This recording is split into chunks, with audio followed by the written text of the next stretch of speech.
Other questions, Coach? Dorothy, go ahead. Hi, Coach. Talk a little bit about the Recording in progress. Talk a little bit about the second chance opportunities that the Dream had and your rebounding effort, because they seem to control things a lot there. Some key stretches. Yeah, they got 11 offensive rebounds. I mean, we took 73 shots. You're up one going into the fourth quarter here at home. You got to close those games out. I thought, their five guys played what, 32, 34, 34, 36, 37.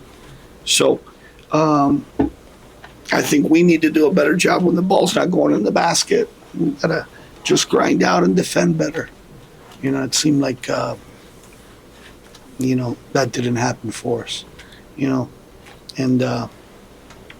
the ball's got to move for us a lot better. I thought the ball really stuck, and that first half was very uncharacteristic of the things that we've done in the first three games, right? So I just told them that, you know what, you can't now.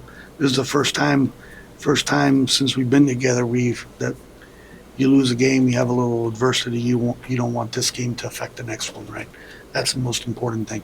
Come back, watch film tomorrow, fix it, quick turnaround, and get ready for Minnesota. You talked about the 3-point defense being important. How did you feel about the 2-point defense? Well, I mean, they took 33 of them. They shot 27, but the two that Gray hit were huge, right? The one out of the baseline out of bounds, and then the other one. So, you hold them to 37%, but, you lose by 5. And we just, we'll look at it. We'll be better. And we'll go from there. Okay, go ahead. Yeah. What have you thought about the production Arike has provided you for the first couple of games this season? Well, I mean, shooting percentage, right? She had to take a couple tough ones late in the clock. I think she's getting to the rim more, right? But again, she can't play 36 minutes a night, right? And even though Paige played 32, I thought Awak was a bright spot. She did some very, very good things for us. You come back and get back to work tomorrow. That's all you can do. Yeah. Matt, go ahead. Matt with SB Nation. Yeah. Allisha and Ryan chasing around Paige. What did you see? What they were able to do to kind of bother her a little bit on the perimeter? Well, they're long and they're athletic, right? So they can get up in, and Paige was guarding Ryan, who is constantly moving, and they do a good job finding her.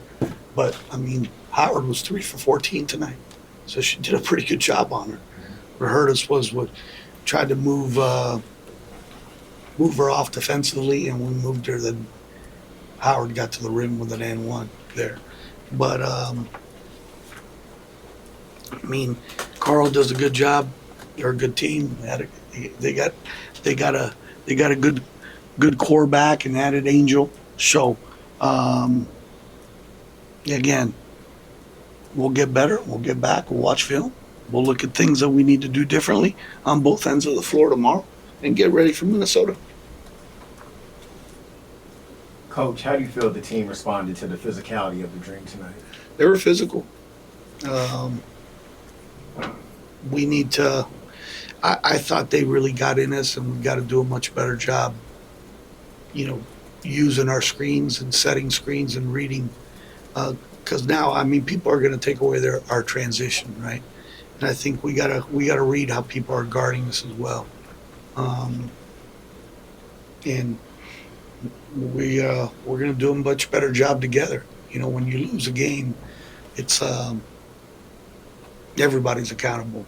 Myself, right? Coaching staff, the players, everybody within the organization. there's not one or two things that we could have fixed, or a lot of things, right? So, now you got to have short-term memory, and like I said, not let this game affect the next one. We got a 3-game homestand, and now we got Minnesota coming in here, and we've got to get that preparation starts tomorrow. Rob on the Zoom. Rob, go ahead. Thanks, Rob Tianson from the Pony Finish. Coach, we saw the bench unit, particularly with Allisha, Awak, and Isaiah, finish with positive plus-minus ratings. So how does their performance tonight influence how you look to stagger your rotations to extract the most out of your team from both ends of the floor? Yeah, I mean, I think that second unit, you look at the halftime box score, that second unit did a really, really good job. And that just, speaks of to the depth of our team as well. Great. Both games so far have involved late game situations. Just what have you thought about the execution in those moments? Well, late game, that sideline out of bounds where, again, it's them getting in us. I thought coming out of the timeout when we ran the sideline out of bounds, we threw it to the corner, set a good pin down. Arike got to the rim. Again, everything's magnified at the end of the game, right? Because we got over 80 possessions. If we do things differently in those 80 possessions, it doesn't come down to the end. And they do a really good job sideline out of bounds, putting length on the inbounder. And that means, hey, reading the defense, cutting harder, and we got to get better at that. Coach, thank you. You're welcome. Thank you.